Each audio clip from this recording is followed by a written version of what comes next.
poco duró la alegría, lo nuestro ya se ha acabado. Somos la noche y el día, cada uno o por su lado.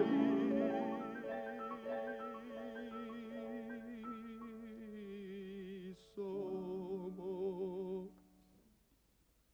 como dos barquitos que se cruzan por la mar, y adiós con el pañolito nos decimos al pasar. Adiós barquito de vela, galeón de mi querer. Ay, tú, bandera y mi bandera, ya no han de volverse a ver.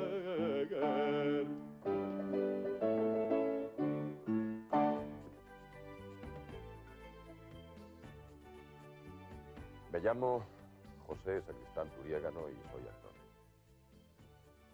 Este es el teatro de mi pueblo, Chinchón. Aquí, hace ya bastantes años, pues a principios de los 40, yo vi mi primera película. Y aquí, justo a propósito de aquel acontecimiento, decidí ser actor. Dedicarme a esta cosa inexplicable de interpretar, o sea, creerme que soy otro y hacérselo creer a los demás, sabiendo todos los demás y yo que eso es mentira.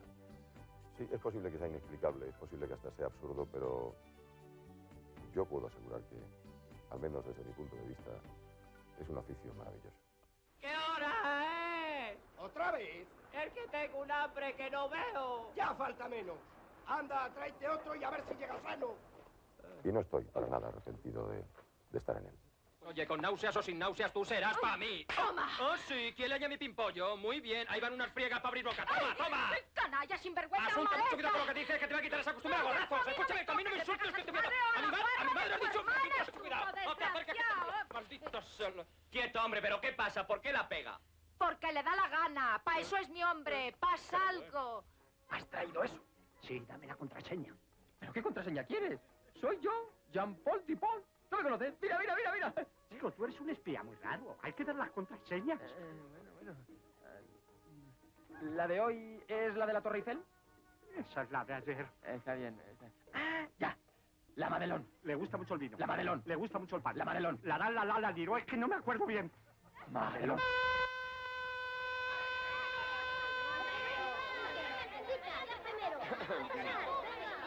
De orden del señor alcalde se hace saber que si Dios no lo remedia, mañana llegará al pueblo el recaudador de contribuciones. Así que hay que prepararse para pagar sin excusa ni pretexto. No tuvo una infancia feliz aquel niño José Sacristán al vivir en este pueblo de Chinchón en los años de posguerra y siendo el hijo de un rojo. Pasó hambre como todos, pero a él además se le quedó fijada la imagen de ese padre obrero que vivía en la cárcel por haber perdido la guerra. Don Venancio, ¿se imaginaba usted que su hijo se iba a convertir en un actor tan popular? En la vida, desde luego. Tuvo usted problemas cuando acabó la guerra, ¿no? Problemas de los de la gente de izquierda. ¿Qué le hicieron? Cuando terminé la guerra, me metió en la cárcel. Vine el día 29, el día 28 de mayo. Llegué aquí del campo de concentración de los hermanos de la doctrina cristiana de Tarragona. El día 28 llegué aquí y el día 29 me metieron en la cárcel. Pues acaso decían que estaba mejor allí recogido. Siempre está mejor recogido, padre. Claro. Claro. Había mucho tráfico, Claro. y estando allí pues no había peligro. ¿En qué partido militaba usted durante la guerra? En el Partido Comunista y en la Unión de General de Trabajadores. ¿Cuánto tiempo estuvo usted entre campo de concentración y la cárcel? 5 años. 5 años. Sí, por supuesto. Para mí ha sido definitivo la referencia de mi padre, porque yo veía en él encarnado toda una serie de gente que trataba de dar a la vida una dimensión que una clase trabajadora no tenía, ¿no? Y gente que ha luchado por ello y que se dejó la vida, ¿no? Y que aquello estaba bien y que me da la impresión de que hay que seguir trabajando y luchando en la misma dirección, ¿no?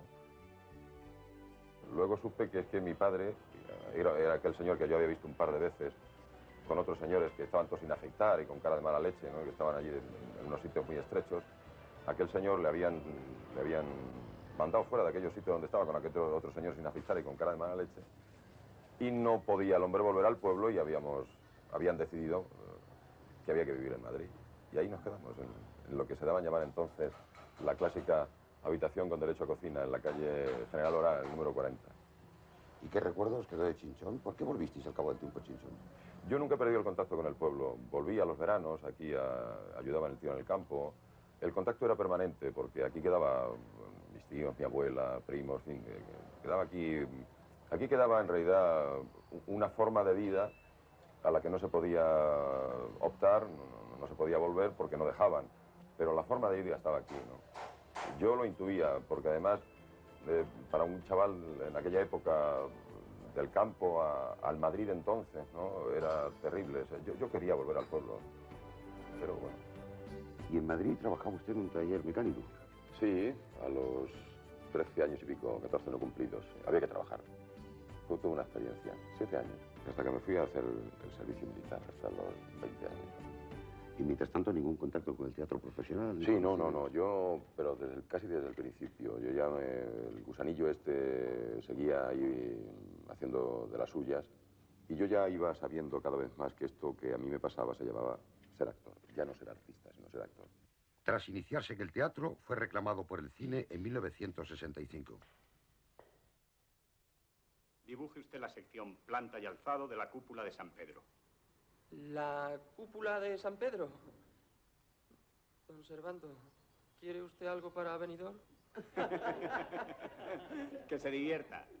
Y hasta septiembre. En Madrid me doy la vidorra, padre.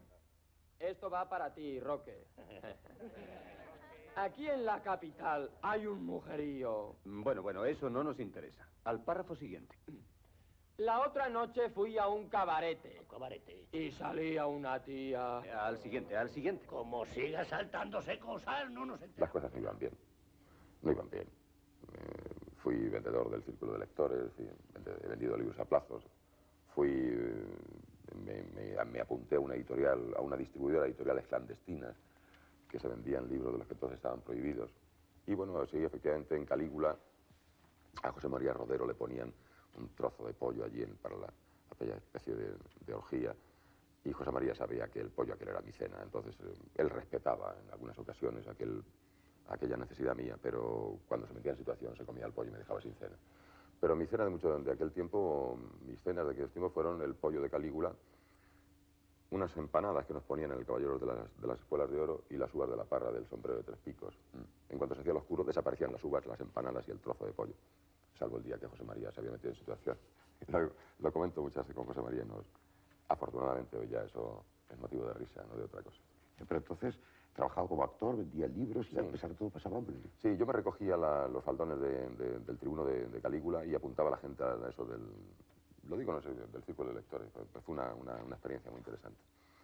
Es que yo ya me precipité en esto en la cosa familiar, ¿no? Creo que sin tener un exacto sentido de la responsabilidad, pues tuve un hijo y luego una hija y había que alimentarles, de comer y una educación y una formación y cuidarles, ¿no? Y el teatro no daba a mí el teatro no me daba entonces para eso, ¿no? Y había que echar mano de todo, ¿no? Había que hacer lo que se terciara.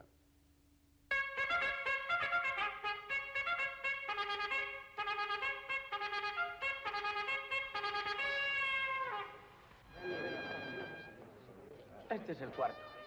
Y también os quedamos sin verlo. Y todo por culpa tuya. Sí, eso, que me tiro. Tú mucho largar y luego te rajas. Yo no me rajo. Lo que pasa es que no puedo. Janguelo, mucho janguelo tienes tú, hombre. Yo.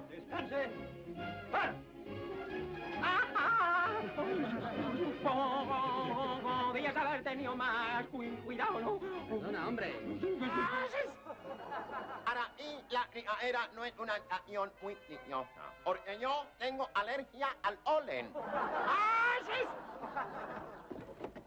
Te mandaré una postal en el Logroño. tuve que hacerme cargo de unos cuantos tartamudos y unos cuantos gangosos, ¿no? Pero, bueno, fue durante un tiempo. Y yo recuerdo ese tiempo, la verdad es que volvemos otra vez a lo de la necesidad, ¿no? Yo recuerdo que en aquellos tiempos, pues uno quería ser actor y quería trabajar y vivir de esto, ¿no? Y llamaban a mi casa una serie de gente ofreciéndome trabajo, ¿no? Y toda oferta de trabajo, yo pienso que es de buen nacido, ¿no? Reconocer y agradecer el que se diera, ¿no? Hizo usted famosísimo haciendo papeles divertidos y papeles de cómico. Más o menos famoso, ¿no? Yo creo que realmente eso de la fama, ¿no? Vino a partir ya de... El reconocimiento vino ya en los años 70, ¿no? Julia está embarazada. ¿Que Julia está...? ¿Estás seguro? Eso me ha dicho Julia. Pero si yo creía que Julia y tú no... Una vez, Mariano. Una vez. Te lo juro. Bueno, tranquilo, tranquilo. Pues ya ves. Que yo creía que Julia y tú no... No te digo que ha sido una vez. Ya. Pues nada, que no creía yo que vosotros... Pero oye, tú. Me estás hablando como si yo fuera una especie de gilipuerta. Perdona, macho. Y conste que lo de macho no va con segundas, ¿eh? Oye, Mariano, pero tú de esto nada hay ni palabra. Me llamó la atención lo de Pepe Sacristán, que de pronto te lo creías lo que hacía, que era dificilísimo de que te lo creyeras. Y digo, hombre, hablé con él, digo, pues mira, en el proyecto este que tengo me gustaría que hicieras un papel. Y Pepe, que era un chico en aquel momento, todo ojos, todo oídos, de una gran inquietud, muy receptivo. Sacri me parece que es un actor que puede desprender un poco el prototipo de lo que está ocurriendo. Esto está estropeado, no se ve nada. De ese ser humano que te lo encuentras en la calle, muy español del momento. Donnez-moi un franc. ¿Qué? Un franco.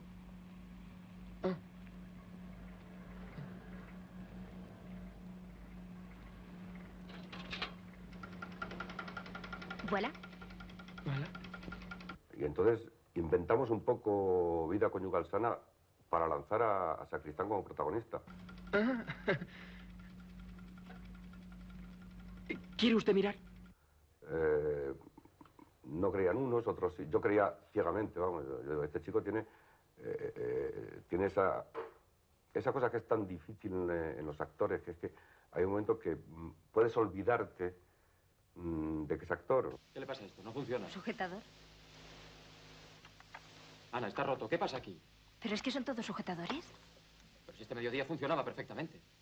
No sé, se habrá fundido alguna lámpara. Ay, yo ni la miro. Dices ahí encima sábado, como para avisar a un técnico. Ya hasta el lunes. Sujetadores blancos. ¿Cuántos hay? Sí, todos son sujetadores blancos. Y hay 23. ¿Qué pasa? ¿Es que no puedo hacerte un regalo? Sí, pero... Pues alguien ha tenido que tocar la televisión, porque cuando hemos comido estaba perfectamente. Bueno, ¿y a mí qué me cuentas? El único que ve la televisión eres tú, ¿no? Además, ¿sabes lo que te digo? Que me alegro. Que ya me tienes harta con tanta televisión. ¿Cuánto tiempo hace que no salimos a cenar fuera o a bailar o a algún sitio? Y todo por culpa de esta mierda de aparato que va a terminar. En los 70 vino de la mano de José Luis Virildo A ver la televisión. y de Roberto Bodegas y de José Luis García la oportunidad de hacerme cargo de un personaje, el de Vida conyugal sana, que sin perder, bueno, en muchos aspectos, las características que tenían los anteriores, sí tenían otras que tenían que ver con lo que estaba pasando en este país en esos momentos, ¿no? Un cierto, no sé, sentido crítico, una cierta entidad. Este personaje ya se parecía algo más a la realidad de lo que se vivía, ¿no? Era menos divertido o divertente sin más, sin dejar de ser divertido, y tenía, digamos, otros aspectos, otras cuestiones que, bueno, se parecían más a lo que hacían esos otros actores a los que yo envidiaba, más o menos en silencio. Dustin Hoffman o Richard Dreyfuss o Pacino o De Niro, ¿no? Gente que tenía, bueno, en principio una estatura y unas características físicas que no remitían sin más a la épica esta gloriosa del galán.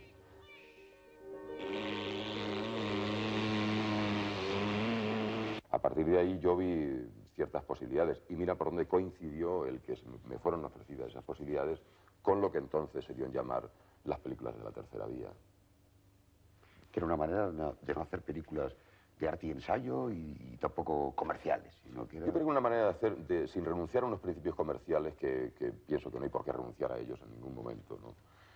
Atender o bueno, mostrar en clave de comedia, casi siempre, ¿no? Lo que eran aspectos reales de la vida del país, ¿no? Con una crítica más o menos ácida, más o menos amable. Creo que era eso, ¿no? Yo vengo a traerles a usted y a su esposa la felicidad, la seguridad y la tranquilidad. Nosotros vivimos muy tranquilos, ¿verdad, cariño? Sí, sí, mira. Pero eso es aquí. La tranquilidad que yo vengo a ofrecerles es una tranquilidad que va más allá de la muerte. Oh, no, no. Se acabó el mimodrama, Ortiz. Al espejo. Le falta agresividad. Les falta agresividad a todos. ¿Y ustedes qué miran, eh? Venga, vamos, todos al espejo. Roberto Bodegas, ¿quiénes eran o son los nuevos españoles? Pues los nuevos españoles no es ni más ni menos que un eslogan que tenía Iberia, que decía, los nuevos españoles viajan en avión. Las carteras. Que fueron los años 70. ¡Ya! Un paso atrás. Mírense. Tienen que convencerse que son hombres Brewster. Si pueden. ¡Atentos! Mirada Brewster. La voz. Soy hombre Brewster. La cabeza erguida. Sí. Soy hombre Brewster. Entonces pasábamos del vagón de tercera de madera, que fuimos los emigrantes que nos fuimos de España, a los nuevos españoles que viajaban en Iberia. Entonces no se podía pasar, era evidente que sociológicamente España no estaba preparada para pasar del vagón de tercera de madera al avión de Iberia. ¿Qué haces? Buscando esta leche de lentillas que se me ha caído, ¿no lo ves? Dame las gafas, que no veo nada. Pues que ya no te acuerdas que soy miope. ¡Soy miope! Porque los hombres Brewster somos miopes, gordos, calvos y bajitos. Ten. Gracias.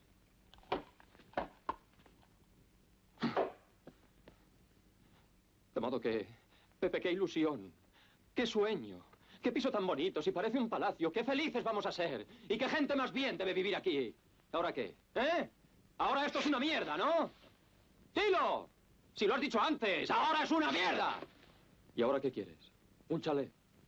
¿Y mañana qué quieres? ¿Mañana qué vas a querer? Lo que diga Amanda, ¿no? ¿Y así hasta cuándo? Hasta que me muera. Hasta que me liquiden en la Brewster, ¿no?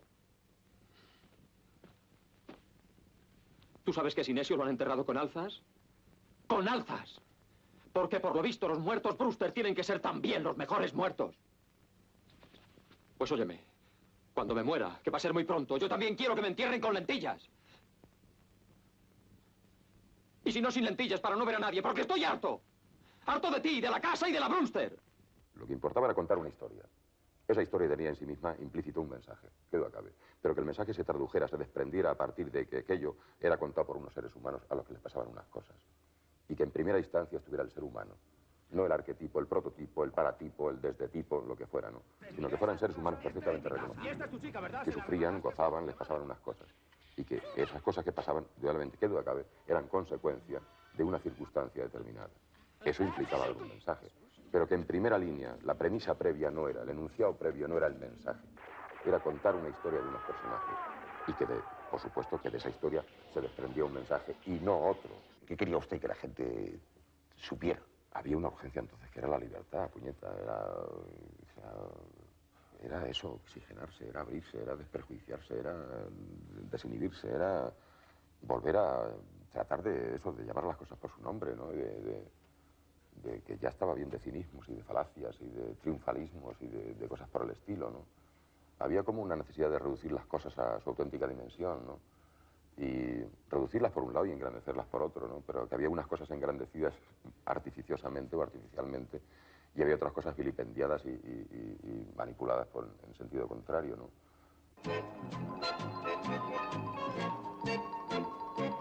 ¡Fuera el techo! ¡La cabeza alta! ¡Que no se note que somos españoles, eh! Mira.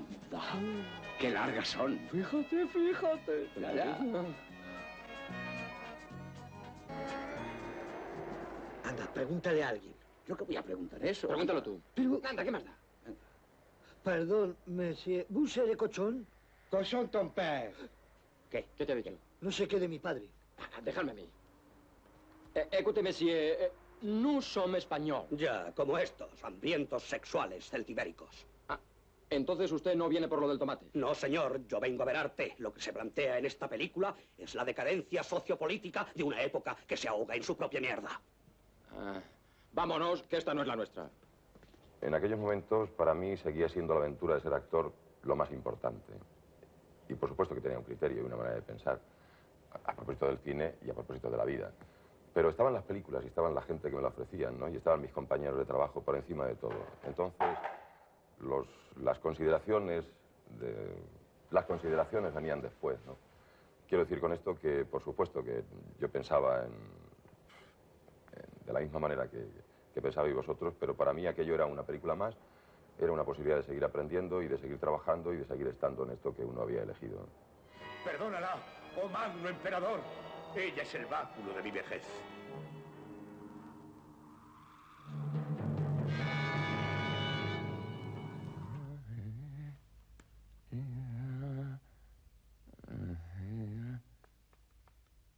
Yo no sé por qué valen tanto. ¿A mí me salen como rosquillas?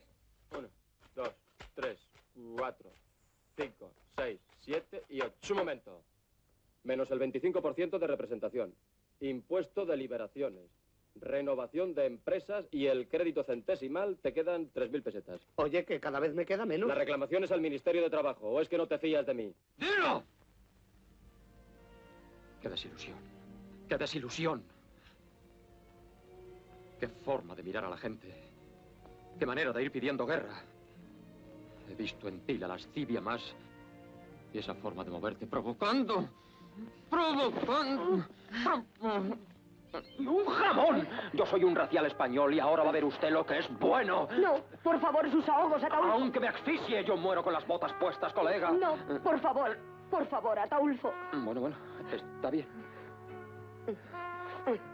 Bueno, pues sí, ala. Todos somos culpables y creo que en todo esto nos corresponde a todos, en parte, un cierto grado de complicidad. Sí, dígame. Ah, hola. ¿Quién es? No, dime. No lo sabíamos. Sí, está despierto. Ahora se lo digo. ¿Pero qué pasa? Gracias, Pepa. Hasta ahora. Pero bueno, ¿qué pasa? Que se ha muerto Franco. Que pongamos la radio. Ahora van a decirlo por Radio Nacional.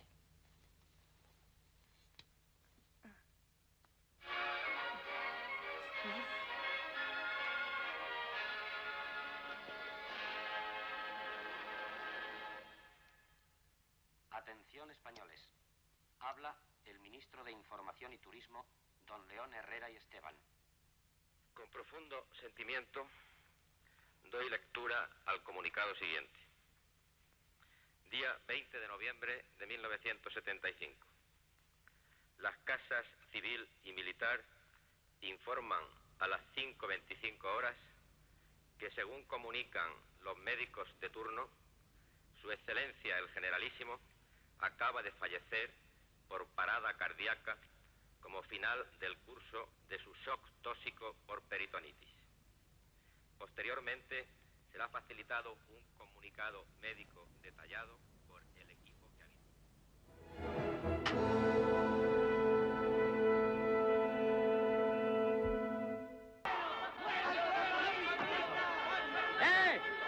¡Oiga usted, buena mujer! ¡A usted le digo! ¡La del moño! ¡Doña Elena Gutiérrez del Castillo y Sáenz de Cabezón! ¡Soy yo, mujer! José. Es que no me conoces. ¡Soy yo! ¿Cómo estás? No te muevas de aquí, que aparco y vuelvo, Vuelvo enseguida. ¡Tira eso! ¡Tíralo ya! Uy, coño, no piten tanto. Tú quieta aquí, por favor, No te muevas, que estoy aquí enseguida. Va. Lo que tarde en aparcar. No te muevas, te lo juro que vuelvo, Cuando escribimos el guión, pensamos en Sacristán, en su forma de moverse, en su manera un poco precipitada de hablar, en su nerviosismo. Entonces eso estaba muy pensado para él. Pero la verdad es que, así como, por ejemplo, en otras películas y con otros actores ha habido mayor improvisación, no. Ahí Sacristán se limitó prácticamente al diálogo exacto. Bueno, siempre hay una corrección de que una palabra no me va, tal, ¿no? Pero digamos que ahí no. Ahí el diálogo fue absolutamente fiel. Cuéntame cosas, cuéntame. ¿Y tu marido es del búnker? Pues... ¿Cuántos hijos tienes? ¿2, 3, 17? ¿Tienes matriz infantil? ¿Tienes carné de familia numerosa? ¿Llevas cruzado mágico? ¿Pero qué tienes en esta vida, mujer? Pero habla, que no dices nada. Pero estás loco. ¿Cómo quieres que hable? Si es que eres una locomotora. Sí, señora, que está echando humo de alegría por haberte visto. Te voy a contar yo, verás. Tengo un hijo, Pepito, como su padre. Estoy casado. Mi mujer se llama Ana. Vivimos en la colonia del Retiro. ¿Tú te acuerdas del chalet que tenían mis abuelos? Pues tal que ahí. Oye, ¿y tu madre? Mi madre murió. Tengo un SEAT 1430 y mi mujer un 600. Acabé derecho tardísimo, a los 56 años. He vivido en Roma, París, Londres, Moscú y también conozco Niza, Estocolmo, Segovia, Vitoria y Carabanchel. ¿Cómo Carabanchel? No hay más que un Carabanchel, la cárcel, la prisión provincial. ¿Has estado en la cárcel? Sí, señora, varias veces. ¿Pero por qué? Por rojo. Tengo mi propio bufete que obviamente no me da ni un duro. Soy abogado de la confianza, seguros y reaseguros, y llevo unas 250.000 asesorías jurídicas de empresa. En resumidas cuentas, soy el abogado del 6,8 de la izquierda española, incluida la democracia cristiana. Madre de mi vida, ¿pero cómo estás? Dilo, dilo, tan fascinante como siempre, que sí.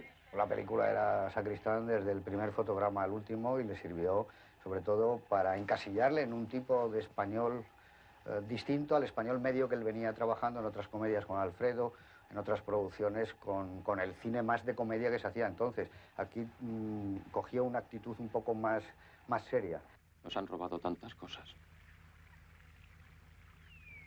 Las veces que tú y yo debimos hacer el amor y no lo hicimos. Los libros que debimos leer. Las cosas que debimos pensar. ¿Qué sé yo? Pues eso. Todo eso es lo que no les puedo perdonar. No sé, pero me parece que es como si nos hubiera quedado algo colgado. Como aquellas asignaturas que quedaban pendientes de un curso para otro. Como si no hubiéramos acabado la carrera. Y además sé que nos vamos a morir sin acabarla. Bueno, basta ya de rollo y vámonos, que son las 4. Muchos españoles de su edad o de la nuestra se vieron reflejados un poco en el comportamiento de Sacristán. Ah. Y no me hagas mucho caso. Porque ya sabes cómo soy. Ahora ya han pasado década y media casi, pero entonces respondía a muchas formas de ser, de vivir, de estar, de pensar de muchos españoles de esos años 70. Íbamos como a cara limpia, ¿no? A contar nuestros problemas, reconociéndonos nosotros mismos como los pobrecitos o los limitados o los frustrados que éramos, ¿no? Cada vez soy más como ellos, aunque no tenga el chofer ni el Mercedes negro. Cuando vengo y te veo, no sé, siento como si estuviese traicionando a alguien. O algo. A mi mujer. A mis ideas. En lo que creo. O en lo que me han hecho creer, no lo sé muy bien.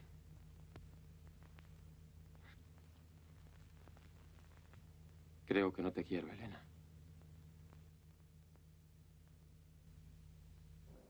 Y Solos en la madrugada, que nació a raíz del éxito de Asignatura Pendiente. No era para nada la continuación, aunque el locutor de Solos en la madrugada podía haber sido perfectamente abogado laboralista. Creo que tenía ese estado de gracia que tenía Asignatura, Solos no lo tenía tanto, no tenía ese estado de gracia, ese estado de inocencia, ese halo de pureza que tenía Asignatura.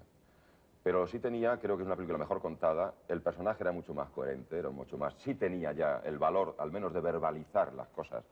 Y se decían cosas como, ya está bien, no podemos pasarnos 40 años hablando de los 40 años, y ya está bien de mirarnos el ombligo, ya está bien. Se acaba una temporada que ha durado 38 hermosos años. Estamos en 1977. Somos adultos. A lo mejor un poquito contrahechos, pero adultos. Ya no tenemos papá. Qué cosas, ¿eh? Somos huérfanos, gracias a Dios. Estamos maravillosamente desamparados ante el mundo. Bueno, pues hay que enfrentarse al mundo. Y con esta chepa que nos da ese aire garboso, tenemos que convencernos de que somos iguales a los demás seres que hay por ahí, por Francia, por Suecia, por Inglaterra. no era una segunda parte de la asignatura, pero sí era cogerla un poco cuando acababa y qué pasa después. Dice, bueno, pasa después, con este personaje podría pasar esto. A partir de ahora, y aunque sigamos siendo igual de minusválidos, vamos a intentar luchar por lo que creemos que hay que luchar. Por la libertad, por la felicidad, por lo que sea. Hay que hacer algo, ¿no? Para alguna cosa tendrá que servirnos el cambio, digo yo. Pues venga, vamos a cambiar de vida. Yo creo que Solos en la madrugada coge ese término medio para él, en donde está la ingenuidad, por así llamarlo, del primer Pepe Sacristán que ama el cine con toda su fuerza, y el José Sacristán que cree que el cine debe ser otra cosa, además de una interpretación brillante. Creo que ahí está el término medio perfecto para él, más o menos lo veo así. ¿No crees que después de Solos en la madrugada, poco después se sofisticó o perdió, al perder esa ingenuidad o esa espontaneidad? Sí, yo no tanto como sofisticarse, sino como hacerse más serio, con miedo algunas veces a poder hacer el ridículo en una película determinada, en una situación determinada, cosa que antes él no tenía, cosa que otros actores españoles ilustres a lo largo de toda la historia no han tenido, pero eso es una manera de ser. Yo creo que en cualquier caso, en Solos en la madrugada, estaba espléndido. A mí me parece que respondía perfectamente a lo que se había pedido en ese guión y que había momentos que él daba muy bien, la soledad, la indefensión del personaje, que transmitía muy bien con las manos o con una mirada. Creo que estaba espléndido.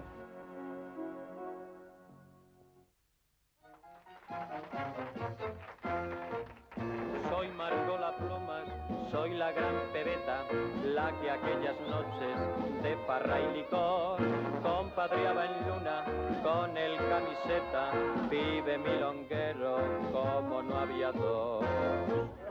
No es que fuera guapo, ni era un cultivado, pero tenía un charme de mucho cuidado. En Flor de Otoño interpreta 4 o 5, ya no me acuerdo cuántos playbacks había. Uno de ellos, el llamado Loca, la letra es de él y la música de Carmelo Bernaola. El resto son cuplés de principio de siglo que nos dejó Mari Sampere y nos informó sobre ellos. Pero la canción Loca es de él. Loca estoy por el fuego de tus ojos, loca, loca, loca estoy por el brillo de tu pelo, loca, loca, por las dos cordilleras de tus hombros, loca, por el volcán de miel que hay en tu centro. Y con tal de tenerte no me importa que me llame la loca, el mundo entero. Porque a mí que no me den pisaverdes ni lechuguinos, que me den hombres bien machos, de esos que cuando te ponen la mano encima te sacramentan para toda la vida. Ay, con lo delicada que yo soy de cutis, que hasta los besos más dulces me levantan ampollas. Ocurrió que en esta película era muy importante el actor para el personaje. Este papel, en principio, iba a ser para José Luis Gómez. Y faltando poco para empezar el rodaje, José Luis Gómez no se acababa de decidir. Él pensaba hacer la función en teatro, el mismo personaje, pero creo que le daba miedo hacer de travesti en cine. Yo le decía que no se preocupara, que yo no quería un travesti al estilo del Helmut Berger de Visconti, sino que quería una cosa más esperpéntica. Y entonces que había que acercar el travestismo al actor que lo hiciera. Pero a pesar de todo, creo que José Luis tenía miedo a los primeros planos de travesti y fue dando largas y no se acababa de decidir. Coincidió en ese momento, que había ya casi fecha para empezar el rodaje, y se estrenó La Parranda, la película de Gonzalo Suárez. Tú podrías quedarte. Al fin y al cabo tú no hiciste nada. No, yo no quiero ir al cuartelillo. Allí te pegan como si no fueras un hombre. No quiero ir allí, prefiero que me maten. Pero si tú no hiciste nada, Cibrán. Además, si tú quieres, yo te firmo un papel diciéndolo. Ya conoces a la autoridad, Bocas. Y sabes lo que harían con ese papel. Además, tú no sabes escribir. Fui al estreno para ver a José Luis Gómez y ahí trabajaba Pepito Sacristán y salí entré al cine pensando en Gómez y salí pensando en Pepe Sacristán. Al día siguiente, rápidamente, cogí el guión debajo del brazo, me fui al estreno de Asignatura Pendiente en el Cine Callao y dije, léete esto, si te gusta, y haces unas pruebas de vestido de mujer y cantando, tuyo es el papel.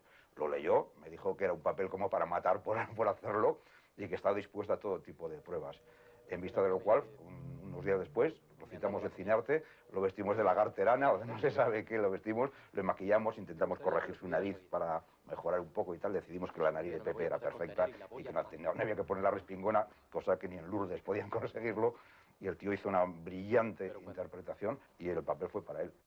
¿De qué nos va a servir la revolución si nos llega cuando seamos viejos? No te pongas trágico, por favor.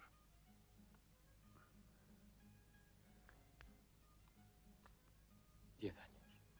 10 años daría de mi vida. Levantarme una mañana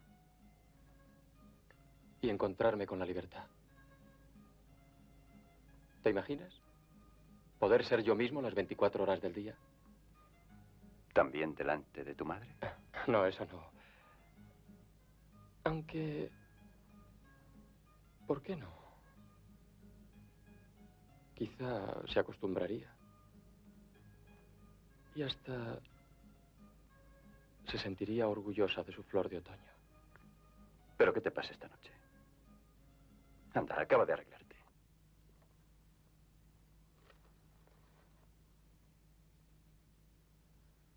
Bueno, pues vámonos. Era algo que ocurrió en el seno de la alta burguesía catalana, cuando la época de Primo de Rivera, de un tipo que era abogado, defendía causas anarquistas y era homosexual, y por las noches se vestía de mujer y actuaba en un beso del tugurio del barrio chino. Es una de las pocas veces, o de las muchas veces, a mí me ha ocurrido en esta ocasión, en que de verdad creo que un actor es tan autor como el guionista, como el director. Concretamente en esta película es Pepe Sacristán, sin él sería completamente diferente. Y El diputado fue una película más escandalosa que Flor de Otoño, Sí, ¿no? mucho más, fue clasificada S incluso. Indudablemente, Ese era... Entonces era, bueno, si llegara a ser la X, lógicamente, pero era ese, no sé si tenía algo que ver incluso con subvenciones o con apoyos o no apoyos, pero vamos, si era un marchamo que advertía a la gente que aquello tenía escenas que podían herir la sensibilidad. Y una vez hecha la revolución esa, ¿qué pasa? Pues pasa que se consigue una sociedad más justa, sin diferencias de clases, en fin, una sociedad más libre. O sea, que cada uno hace lo que le sale de los cojones. Yo diría más bien que cada uno pueda hacer lo que le salga de los cojones. ¿Qué es eso? Nada, un porro. Oh. No te importa, ¿verdad? No, no. ¿Lo quieres encender? No, enciéndelo tú, yo.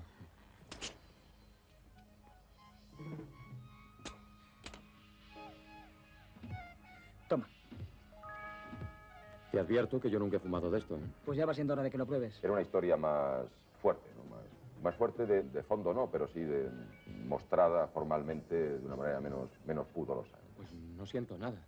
Joder, qué prisa. Hasta tienes que meter el humo hasta adentro, hasta que te queme los pulmones. ¿Hasta que me quemen?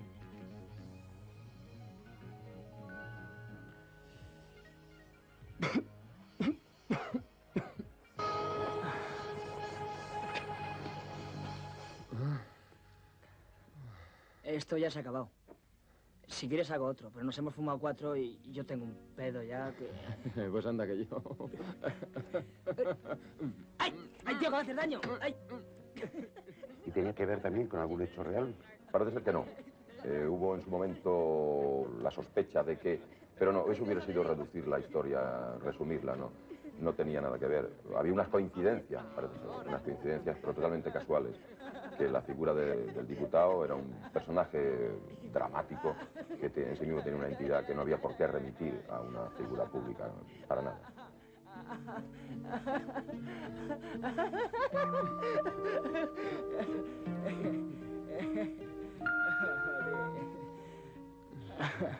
¡Qué colocón!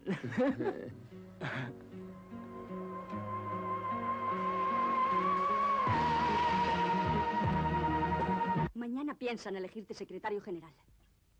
Tú sabes que eso será imposible si se descubre que eres homosexual. Y no se trata de tu prestigio. Es el prestigio de todo el partido. Sé muy bien lo que quieres decirme, Carmen. Es muy sencillo. Verás. Dentro de algunos años, los que todavía se acuerdan de mí dirán... Sí, hombre, Roberto Orbea, el maricón aquel que quería ser político. Era un cachondo el tío, ¿eh? Un irresponsable.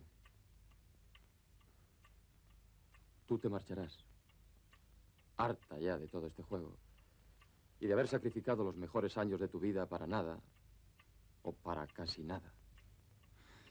Claro que también puedo volver a los fondos teóricos, al análisis concreto de la realidad concreta. Y a lo mejor, quién sabe, hasta me convenzo de que la mejor manera de hacer la historia sea así, padeciéndola. Y que lleguen los otros al poder. Los que no les importa ceder y ocultarlo todo con tal de conseguirlo. Pero yo no. Yo ya estoy harto de ceder y de ocultar.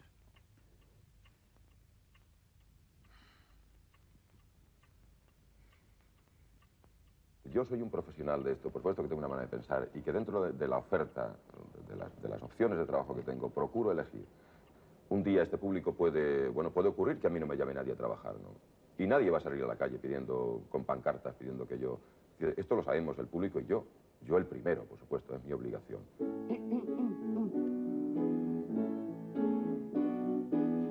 A las montañas en un nido, en un aisto a Diego está ante al cielo e parece, y ha sido construido dentro de él. On los dos, y el dulce los besos serán, pasaremos la noche en la luna, viviendo en mi casita de papel, viviendo en mi casita de papel, viviendo en mi casita de papel. Ay, cantas muy bien. ¿Y tú? No, tú más. Oh, tú. Bueno, los dos. ¿Me dejas que te coja una mano? Ay, no sé. ¿Tú qué crees? Sí. Tú eres muy lanzado. ¿Cómo has visto, Gilda? Es eso, oh. Es que soy el hombre. Ay, es verdad. Eres el hombre.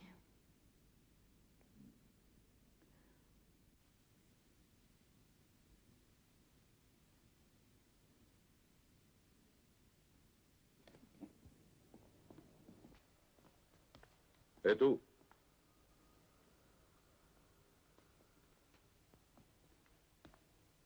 Documentación. No la llevo encima, me la he dejado. Pero aquí pueden darle razón de mí. ¿Cómo que aquí? Sí, duermo aquí estos días hasta que encuentre algo mejor. Doña Jesusa me deja una cama. Yo era muy amigo de su hijo, ¿sabe? Su hijo murió en la guerra y ella, como éramos muy amigos, pues me quiere mucho. Me llamo Martín Marco López, soy escritor y colaboro en la prensa del movimiento. Puede preguntar por mí en la vicesecretaría, ahí en la calle Génova. Verá, mi último artículo ha salido en Provincias hace unos días. Lo tengo... Sí, aquí. ¿Ve?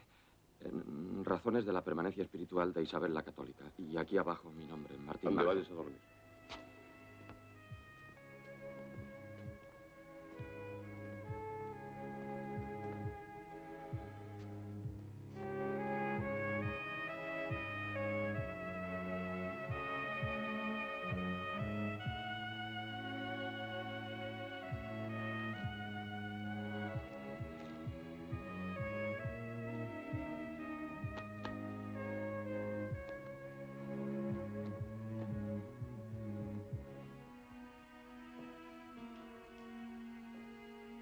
Y de pronto, casi sin que nadie se lo espere, Sacristán se transforma en director de cine y rueda Soldados de Plomo, en el año 83.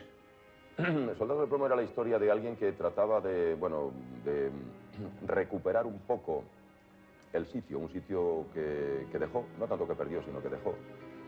intentar recuperarlo, de volver a encontrarse donde estuvo con la gente que fue su gente y comprobar que aquello era, bueno, no era posible. Y continuó otra vez su marcha. ¿Y qué interés tenía esa historia en la España de 1983? No lo sé, no me lo planteé. Era un cierto desafío para mí como director el poder manejarme con unos géneros diversos, distintos, y tratar de unirlos todos en un relato que no tuviese que ver necesariamente con lo testimonial ni con lo coyuntural, sino contar una historia en diferentes claves y atendiendo a diferentes perfiles de los personajes, ¿no? A mí eso es lo que más me gustó de la propuesta y de la aventura en sí. Después de Soldados de Plomo, José Sacristán dirigió su segunda película, Cara de Acelga, que no tuvo ya el discreto éxito de la primera. Creo que en Cara de Acelga había demasiadas cosas mías, ¿no? Había como... corría el riesgo de... A mí me gusta la ternura y me gusta, bueno, las vidas sencillas y simples, ¿no? Y a lo mejor estoy rozando el ternurismo y en vez de la sencillez que hay en la simpleza, ¿no? Es posible, ¿no? Es posible que la mirada que yo puse sobre Cara de Acelga era como demasiado ingenua, tal vez, ¿no? Por ahí pienso yo que iría el problema.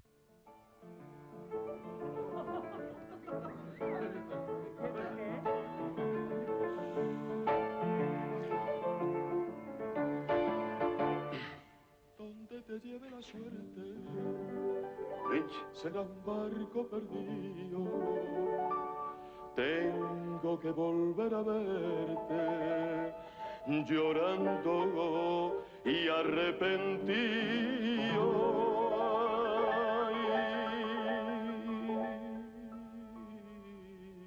Somos como dos barquitos que se cruzan por la mar, y adiós con el pañolito nos decimos al pasar. Adiós barquito de vela, galeón de mi querer.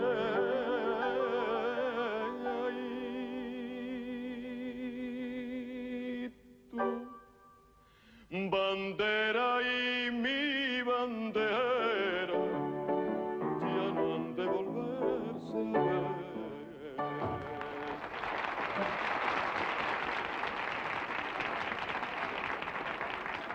Si vieras este programa como si se tratara de otra persona y no de ti, ¿qué pensarías de esa persona? Estoy seguro que pensaría lo que pienso siempre. La cantidad de veces que me contradigo, la cantidad de veces que repito las mismas palabras, ¿no? Las muletillas de las que he hecho mano, los berenjenales, los potajes mentales en los que me meto a veces, porque tengo las cosas bastante claras, pero me va mucho más deprisa la lengua que la cabeza, ¿no? Y sé que lo voy a decir, ¿no? Sé que lo voy a pensar. Pero bueno, también es verdad, lo que decíamos antes, mis potajes mentales y yo somos así, señora. Vamos a hacerle.